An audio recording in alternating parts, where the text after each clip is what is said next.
Assalamualaikum warahmatullahi wabarakatuh dan salam sejahtera. Nama saya Irfan Izani bin Ibrahim dan pensyarah pembimbing yang saya hormati adalah Dr. Herman. Hari ini kami akan membentangkan model pengajaran dan pembelajaran yang telah kami pilih, iaitu model Asia. Untuk model Asia ini, A yang pertama daripada Asia itu sendiri bermaksud analyze learner ataupun menganalisis murid. Untuk bahagian A ni, kami perlu menganalisis murid-murid yang akan kami ajar. Untuk bahagian ini, kami telah memilih murid tahun 4 dan setelah kami menganalisis, murid-murid ini telah mempunyai asas dalam operasi matematik dan sudah mengenali bentuk geometri asas. Dan kami juga telah merancang untuk menggunakan aplikasi seperti AR dan Delighted EDU untuk digunakan bagi menyokong pembelajaran visual dan interaktif. Bahagian A yang pertama ini amat penting kerana seperti yang kita tahu, setiap murid itu mempunyai tahap mereka yang tersendiri. Jadi proses untuk menganalisis murid itu amatlah penting. Terusnya adalah bahagian S ataupun lebih dikenali sebagai state objektif, iaitu menyatakan objektif yang jelas. Bahagian ini amat penting kerana kita perlulah mempunyai satu matlamat yang jelas untuk diberikan kepada murid untuk murid itu capai semasa proses pengajaran dan pembelajaran itu berlangsung. Untuk proses PDP kami telah memilih satu objektif, iaitu memastikan murid dapat menentukan perimeter poligon sehingga 8 sisi, luas segi 4 dan segi 3 tertentu, serta isi padu kubus dan kubat. Objektif ini bagi saya amatlah baik kerana ia jelas, boleh diukur, realistik dan juga selaras dengan keperluan kurikulum. Dengan ini, setiap guru dapat menilai pada akhir proses pengajaran nanti, dapat menilai sama ada setiap murid ini dapat mencapai atau tidak objektif yang telah ditetapkan. Assalamualaikum dan salam sejahtera. Nama saya Muhammad Haziq bin Azhar. Saya merupakan pelajar daripada kelas PT2 S13. Terlebih dahulu saya ingin mengucapkan terima kasih kepada pensyarah pembimbing saya, iaitu Dr. Herman, yang merupakan pensyarah bagi subjek teknologi. Jadi untuk langkah ketiga adalah select S, iaitu select method, media dan materials, pemilihan kaedah, media dan bahan.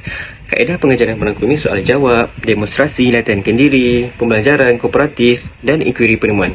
Media dan bahan yang kami gunakan adalah 4 bahan, iaitu yang pertama adalah AR, set induksi, yang mana kami selitkan penggunaan AR, Artificial Intelligence, pada bahagian set induksi kami, iaitu murid dikenaki untuk scan satu QR, yang mana kami telah buat satu QR code, yang mana QR code ini adalah satu QR untuk satu gambar. Contohnya satu QR ini untuk gambar kubus.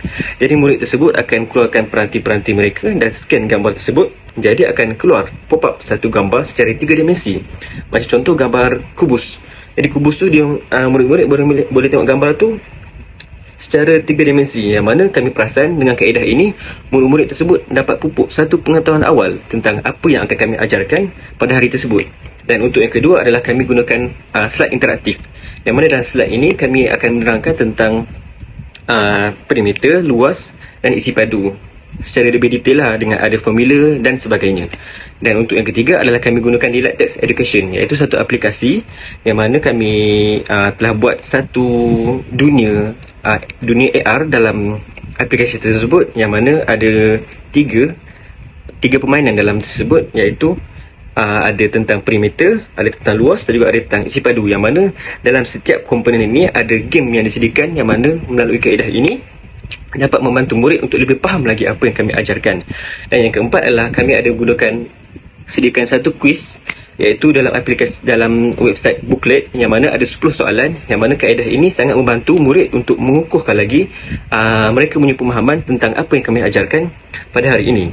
Dan untuk langkah yang keempat, iaitu U, utilize media dan material, penggunaan media dan bahan. Okey, bahan dan media yang dipilih digunakan secara berstruktur.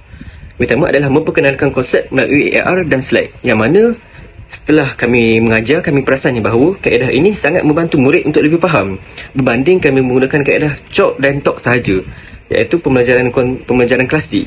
Jadi dengan adanya teknologi sekarang ni, kami boleh menggunakan banyak benda. Contohnya macam kami menggunakan AR, Macam tadi ada scan gambar kubus, jadi murid lebih tertarik untuk belajar. Dan ada juga kami selitkan penggunaan slide. Jadi murid tidak hanya dengar guru bercakap popet. Jadi murid boleh lebih faham tentang apa yang kami ajarkan.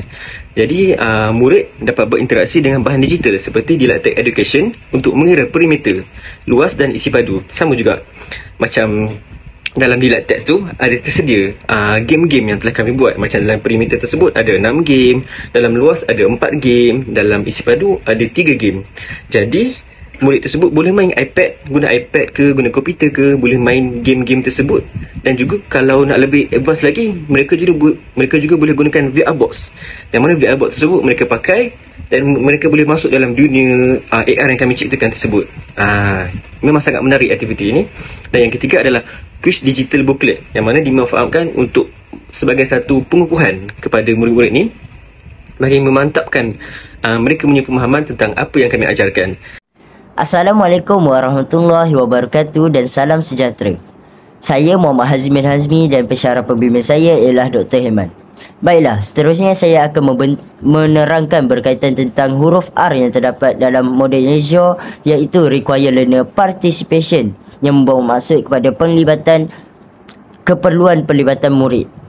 Baiklah, untuk huruf R ini, fokus yang terdapat dalam huruf R ini adalah berkaitan tentang pelibatan aktif murid, keperluan pelibatan aktif murid, di mana apa yang kita boleh lihat di sini, murid perlu terlibat secara aktif melalui beberapa aktiviti yang dilaksanakan dalam PDPC tersebut, seperti soal jawab berasaskan AR semasa set induksi, latihan pengiraan perimeter dan luas melalui penggunaan slide interaktif, aktiviti berkumpulan melalui Didaktik Edu, serta kuis yang bersifatkan gamifikasi yang dapat menggalakkan pembelajaran secara kolaboratif dan kompetitif.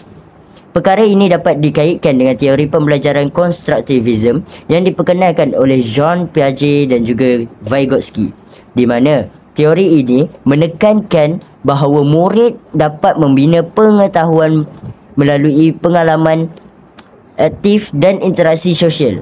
Aktiviti yang dilaksanakan ini bukan sahaja mampu membuat penghubungan antara pengetahuan lama dengan konsep yang baru melalui zone proximal development yang diperkenalkan oleh Vygotsky, tetapi ia juga mampu menjadikan pembelajaran menjadi lebih menyeronokkan, bermakna dan juga berpusatkan murid. Akhir sekali ialah huruf E yang terdapat dalam model Azure, iaitu Evaluate dan Revise. Tumpuannya ialah pada penilaian dan juga penambahbaikan, di mana penilaian akan dilaksanakan melalui pemerhatian soal jawab, semakan hasil kerja dan juga markah kuis digital. Kemudian guru akan membuat penambahbaikan seperti menyesuaikan tahap keperluan murid, tahap kesukaran soalan, mengurangkan tahap kesukaran dalam aplikasi yang digunakan, atau memberikan sokongan tambahan kepada murid yang memerlukan. Pada bahagian ini amat penting kerana ia memastikan proses PDP sentiasa diperbaiki dan disesuaikan dengan mengikut keperluan sebenar murid. Tanpa langkah ini, sukar untuk memastikan objektif pembelajaran benar-benar tercapai. Sebagai kesimpulan keseluruhan, model Azure ini dapat menyediakan satu kerangka perancangan PDP yang sistematik, interaktif dan juga reflektif apabila kita kaitkan sesi pengajaran dan pembelajaran ini dengan model Azure.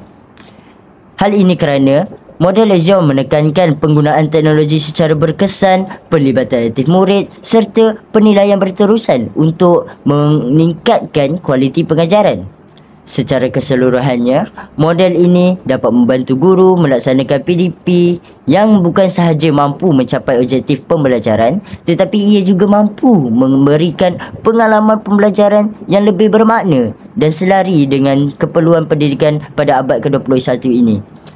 Itu sahaja daripada kami. Sekian, terima kasih.